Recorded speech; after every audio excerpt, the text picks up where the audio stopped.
Elsa. I am a physician from Peru. I've been a doctor for 11 years, and after that I started to get interested in aesthetic medicine, and I love art.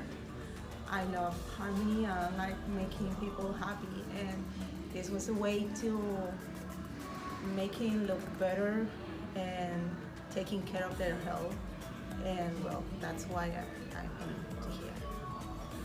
I started my aesthetic medicine training like 8 years ago.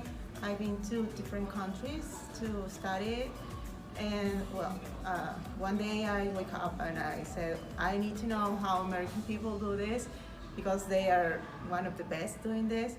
And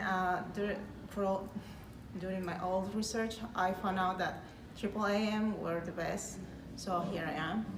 I just finished my level 1 training with AAAM, and I'm planning to continue the second level in November, and then I'm planning to take the board so I can get certificated.